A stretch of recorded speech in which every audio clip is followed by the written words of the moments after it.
नमस्कार, मैं हूं आपके साथ कंचन भारद्वाज। आप देख रहे हैं जीवन कोश, जहां होती है आपकी और हमारी सेहत की बात। दोस्तों, अगर आप नई नई माँ बनी हैं और आपका न्यूबॉर्न बेबी भी बहुत ज़्यादा रोता है, स्पेशली शाम और रात के वक्त बहुत ज़्यादा रोता है। इसके अलावा वो काफ़ी ज़्यादा तेज टांगे मारता है, मुट्ठी बंद कर लेता है, फेस का रंग भी लाल हो जाता है, कुछ भी कर ले, गोद में ले ले, थपथपा ले, झूला झुला ले, हिला ले, चुप होने का नाम नहीं लेता। ब्रेस्ट फीड भी करने में बड़ी प्रॉब्लम आती है। ब्रेस्ट फीड मतलब मुंह में दूध नहीं लेता है, चाहे बॉटल से चाहे आपका दूध। तो क्या इस तरह की कंडीशन का सामना आप भी कर रही हैं? और इस तरह की कंडीशन का सामना करते-करते खुद की भी हालत आपने शायद खराब कर ली होगी, क्योंकि मदर की हेल्थ पर बहुत ज़्यादा इफ़ेक्ट पड़ता है अगर बच्चे की कोई कंडीशन माँ-बाप को परेशान कर रही है तो। तो बच्चा जब इस तरह अनकंट्रोलेबल बहुत ज़्यादा देर तक रोता है और अपनी टाँगें पटक रहा है, मुट्ठी बाँध रहा है और सेम टाइम पर रोज़ रो रहा है, तो इस कंडीशन को बेबी कॉलिक कहते हैं। अब आपके लिए हो सकता है ये वर्ड नया हो। अब क्या है ये बेबी कॉलिक? किस कारण से ये कंडीशन होती है? कैसे इसे पहचानें कि बच्चे को कोलिक पेन हो रहा है? साथ ही सबसे इम्पोर्टेंट सवाल कि बच्चे को हम कैसे इस पेन से रिलीव कराएँ? कैसे हम बच्चे को इस कंडीशन से बाहर निकालें? इस पर आज हम पूरा हमारा मदरहुड गाइड का एक एपिसोड बन रहा है, तो आप इसे ज़रूर देखिए। तो अगर आप और आपका छोटा-सा बेबी इस तरह की परेशानी से जूझ रहा है, तो आज के वीडियो में आपको अपनी इस प्रॉब्लम का सॉल्यूशन ज़रूर मिलेगा। सबसे पहले बात करते हैं कि बेबी कॉलिक है क्या?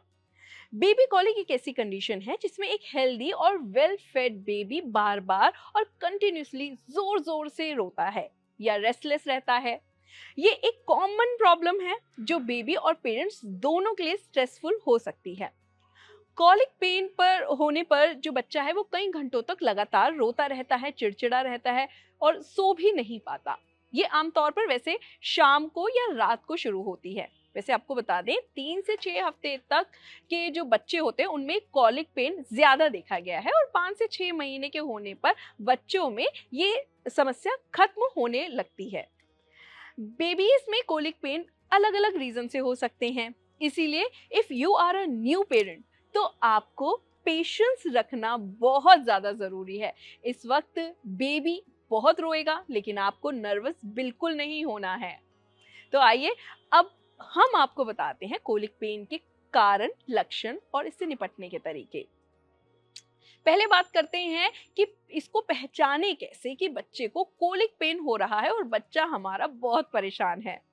देखिए, बच्चे जो आमतौर पर कई कारणों से रोते हैं, कई बार गैस बन जाती है या उनको इंटरनली कहीं पेन हो रहा होता है, तो उन कारणों से भी बच्चे रो सकते हैं। लेकिन अगर आपका बच्चा कंटिन्यूसली रो रहा है बहुत ज़्यादा, तो ये मरोड़ यानी कि कोलिक पेन है।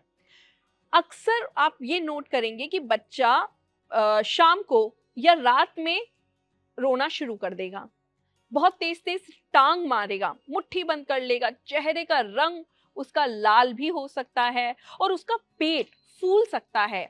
गैस पास करने या फिर स्टूल पास जब वो करेगा तो उसे मतलब काफ़ी ज़्यादा बेहतर महसूस लगे होगा। वैसे आपको बता दें, कॉमनली ज़्यादा तेज़ और ऊँची आवाज़ में बच्चा इस वक़्त रोता है, बिल्कुल चीखें मार के रोता है।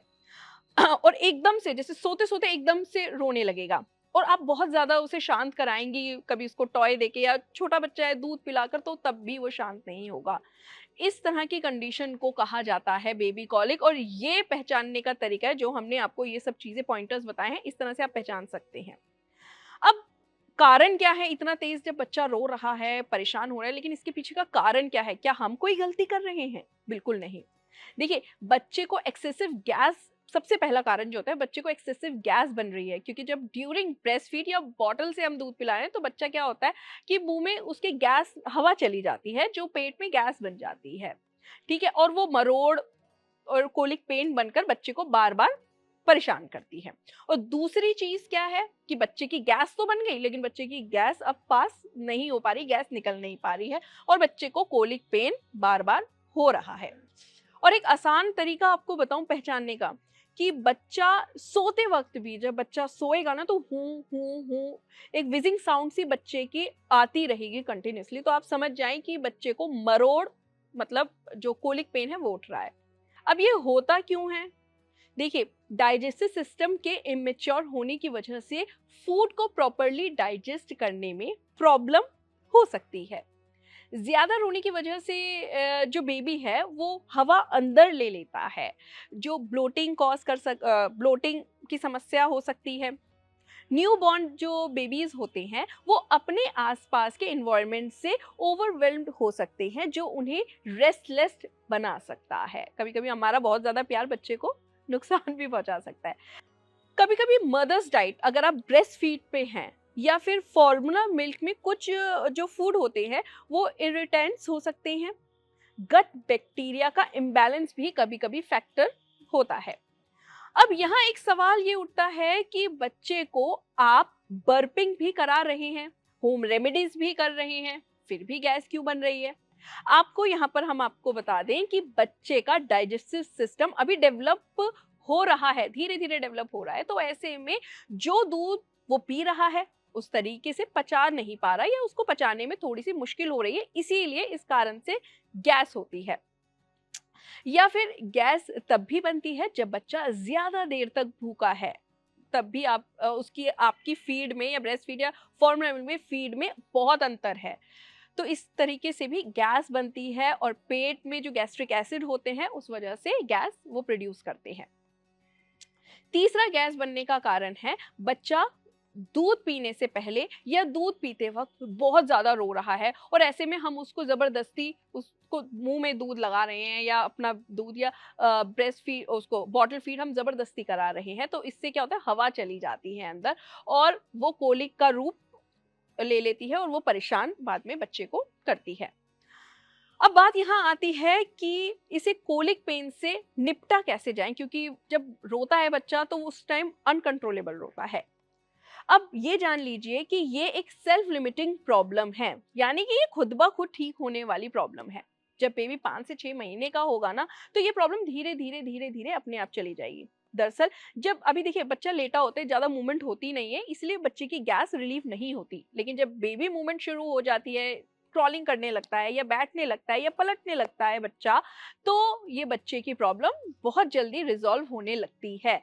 ऐसे में क्या होगा, उसकी गैस जो होगी, जब वो हवा भी अगर ब्रेस्ट फीड के दौरान अंदर जाएगी तो वो अपने आप ही बाहर निकल भी जाएगी। लेकिन इस टाइम बच्चे को काम कराने के लिए आपका काम रहना बहुत ज़रूरी है। आपको अपनी, स्पेशली मदर्स को, अपनी हेल्थ का भी इस वक्त बहुत ज़्यादा ध्यान रखना है।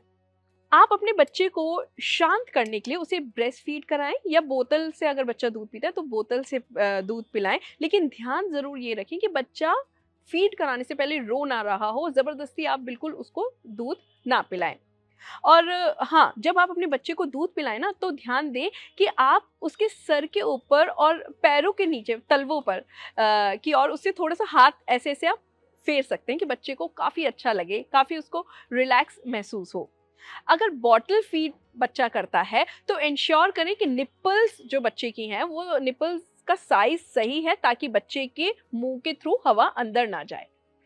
बच्चे को दूध पिलाने के बाद आप उसे अपने कंधे से चिपकाकर उसकी पीठ को ऐसे यूं आप थपथपा सकते हैं बहुत हल्के हाथ से, जिससे कि उसकी जो डकार है वो आ जाए। और इसके अलावा आप अपने बच्चे को कंबल में, अच्छे से कंबल में लपेट लें और उसको घुमाएं या उसको हिलाएं, जिसमें बच्चा अच्छा महसूस करता हो। बच्चे को गोद में रखें, क्योंकि इस वक्त बच्चा जो होता है ना वो कंफर्ट ज्यादा गोद में महसूस करता है, उसको एक बहुत अच्छी सी कोजी सी फीलिंग आती है। तो आप उसको कोशिश करें कि गोद में रखें।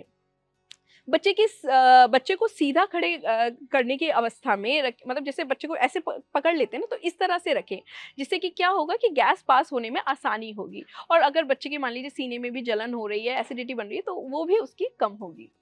बच्चे के पेट और कमर की मालिश जरूर करें। बेबी के टमी पर वार्म कंप्रेस रखना सूदिंग हो सकता है। नॉइज रिड्यूस करें, आसपास की लाइटों को थोड़ा डिम रखें, ताकि बेबी रिलैक्स कर आराम से सो सकें। देखिए ये सब चीजें हम आपको बता रहे हैं, अगर आपके लिए ये काम कर जाए। आप चाहें तो सिमेथिकॉन ड्रॉप्स ट्राई कर सकते हैं, ये गैस रिलीफ के लिए यूज होती है। लेकिन आपको करना क्या है, पीडियाट्रिशियन से कंसल्ट आपको ज़रूर करना है बच्चे में कोई भी नई चीज़ इंट्रोड्यूस करने से पहले। अगर बच्चे की स्थिति आपको गंभीर लग रही है, बच्चा फीड मिस कर रहा है, यानी कि दूध वो 1 या 2 फीड मिस कर चुका है, या फीवर हो रहा है, ज़ोर से वॉमिटिंग कर रहा है, 1 से 2 बार वॉमिटिंग हो गई है, अनयूजुअल से सिम्पटम्स आपको बच्चे में दिखाई दे रहे हैं, अगर फूड इंटॉलरेंस या रिफ्लक्स का आपको डाउट हो, तो डॉक्टर के पास यानी पीडियाट्रिशियन के पास आप ज़रूर जाएँ बिना देर किए हुए। बेबी कॉलिक वैसे आपको बता दें कि टेम्पररी है और इसका लॉन्ग टर्म हेल्थ पर कोई भी इम्पैक्ट नहीं होता है। ज़्यादातर बेबीज 3 से 4 महीने तक या ज़्यादा से ज़्यादा 5 से 6 महीने तक कोलिक को आउटग्रो कर लेते हैं। तो इसीलिए आपको ज़्यादा घबराने की बिल्कुल भी ज़रूरत नहीं है। अब बच्चे की बात करें, यहाँ तक प्रेगनेंसी में मदर्स को इवन डिलीवरी के बाद भी मदर्स में कॉन्स्टिपेशन की, डाइजेशन को लेके बहुत सारे इश्यूज आ जाते हैं।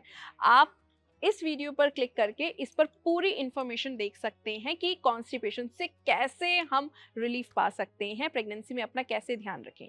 और अगर आपको इसी तरह के वीडियोस मराठी लैंग्वेज में देखने हैं तो आप आयुष आचा खजीना पर जाकर सर्च कर सकते हैं और उसका लिंक डिस्क्रिप्शन बॉक्स पर हमने दिया है।